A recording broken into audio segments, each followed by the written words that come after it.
Today we're going to be doing some tips and tricks for people just starting out in MMA, you know, kind of how to navigate it because there's quite a lot going on. But first things first, I'm going to show you all what I have in my training bag as a professional MMA fighter. So probably the most important piece of kit, gum shields. I've got two, I've had quite a few done. These ones are custom, pretty cool gum shield designs here. And then from my sponsor, Apex. So they've got this one done for my title fight, the Lion. Kept in my pocket, went in my, kept in my MMA shorts pocket, went in my washing machine, come out, mold still fits, all the artwork and stuff still on, so these are your guys, Apex mouth guards, get at them. So that's probably like one of the most important things. The second most important thing in your kit bag is a groin guard. So this one specifically is diamond. This is the best one I've ever owned. It's, you know, it's got that flexible kind of feel, so it's not uncomfortable when you're wearing it, and this is just rock solid. If I've ever been kicked in the balls, I do not feel it when I'm wearing this. And this is the kind of like jock strap it comes with. So this slots in there, sit your legs through there.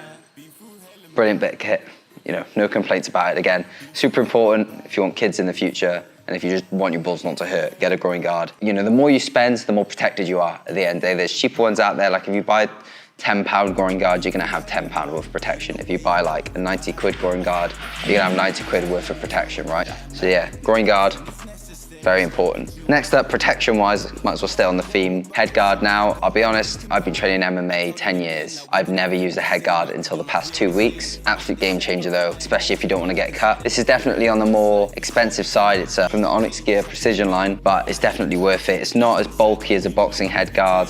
And obviously it's not super thin so that I get nothing out of it, so it's perfect MMA head guard essentially. A lot of people get cut nowadays, and I wanted a head guard, but I never wanted to get a boxing head guard. And then someone kind of linked me these, and I wanted to get the shins and the knee pads of Onyx anyway, so I thought buy once, cry once, right? Staying on the theme of protection, Onyx Gear Precision line, these are the knee pads, right? Yeah, they're nice and puffy.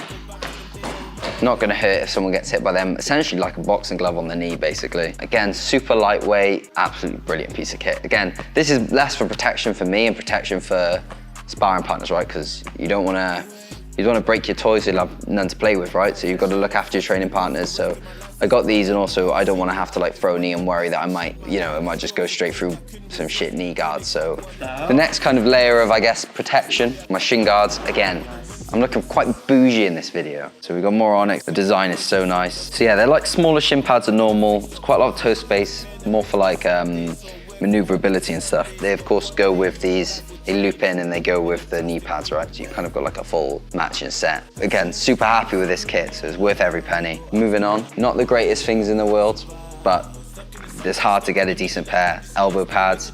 Now there's not a lot of padding in these, right? But this is more to just stop people from getting cut. If obviously I can't elbow with bare elbow because that's my bone hitting them. So at least if I got these, I'm not gonna cut people. I don't throw elbows hard, I tap with elbows. Again, it's better to have something than nothing, right? So next up, we've got my MMA sparring gloves. These are from Star Pro. It's actually my second pair of these. I had a pair second hand, and then I was so happy with them that I bought myself a pair. Obviously quite on the bulky side for sparring gloves. A lot of people use thinner ones, but again, I want to protect my training partners and I want to protect myself.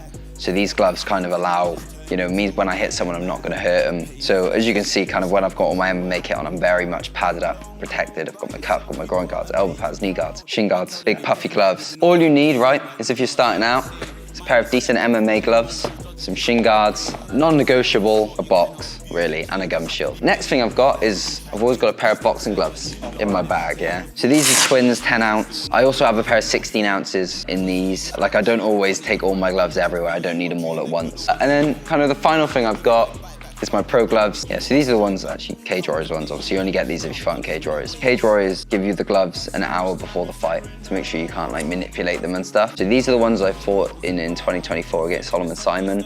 The ones I fought against Kia Harvey in a frame in the house. So I can't take them out, but they're in like a picture frame. But yeah, that's everything I keep in my kit bag. Next up's my top 5 tips and tricks for people starting MMA. Number 1 is be realistic. I have lost count of how many people have kind of come into a gym and done one training session, told me that they're gonna be a UFC champion or they wanna fight MMA. Actually, really good example, the cameraman told me he wanted to fight MMA after doing one session, right?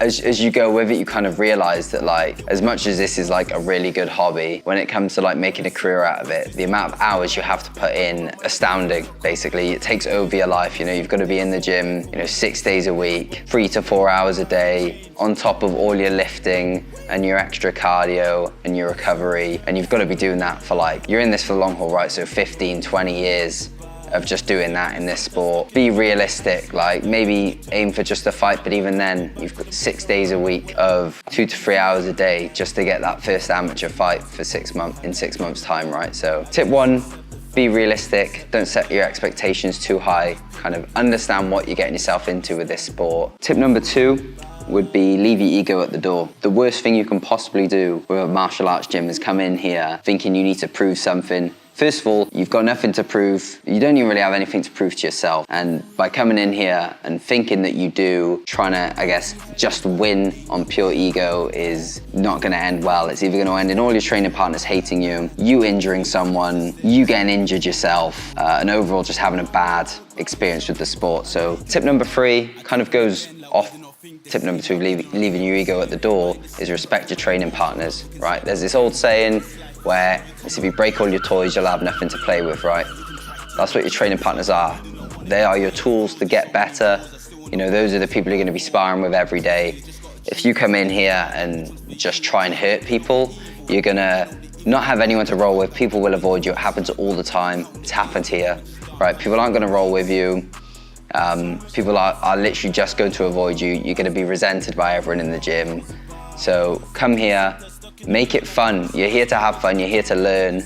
Okay, so when you're rolling with people, respect them, respect their safety, respect the fact that they've got to go to work the next day. You know, respect the fact that they've come here to blow off steam. They're not here to just get into an ego battle and try and hurt you. So look after your training partners. You know, if they do something well, rather than go on the old, oh, well, you could have done this slightly better or that after they've just tapped you, just give them praise. So tip number 4 would be listen to your coaches. Not just talking about when you're in class, obviously that's self-explanatory, right? Respect that your coach is there to take the class and that they want the best for you. So if they tell you to shut up, shut up. If they tell you to do a technique, do a technique. Obviously ask them questions and they will answer, but don't just go off and not listen to your coach. It's disrespectful to them.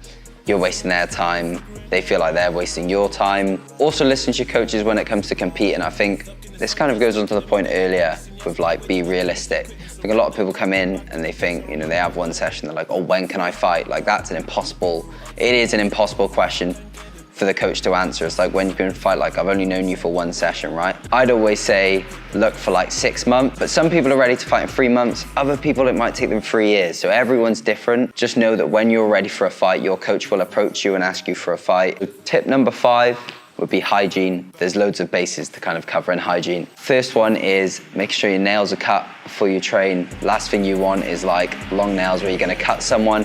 If you cut someone, there's a chance they can get an infection, and also no one comes to the gym to get scratches all over themselves. So, you know, hygiene, we're cutting our nails. BO, honestly, there's nothing worse than a stinky training partner. Put deodorant on before you train. Brush your teeth before you train, or have a chewing gum if you've got a stinky breath. Also, if you've got old kit that's holding a lot of sweat and smell, get some new kit. As soon as you start sweating, sometimes it smells. And obviously, fresh kit for every session. Try not to wear old kit that you've sweated in, because that's how you can kind of start to get skin infections and stuff. And that kind of comes on to like showering after every single session. We're on the mat, we're all getting sweaty, exchanging fluids pretty much. As disgusting as it sounds to say. So as soon as you get home, jump in the shower, get washed, get clean, stay clear of infections. Yeah, those are my kind of top 5 tips. Yeah, so if anyone wants any kind of advice from me, from like my experience, you know, I've been in the sport nearly 10 years now. Obviously you can send me DM, Instagram, TikTok. If it's on TikTok as well, in the comments, I can do some video replies, and then that can get out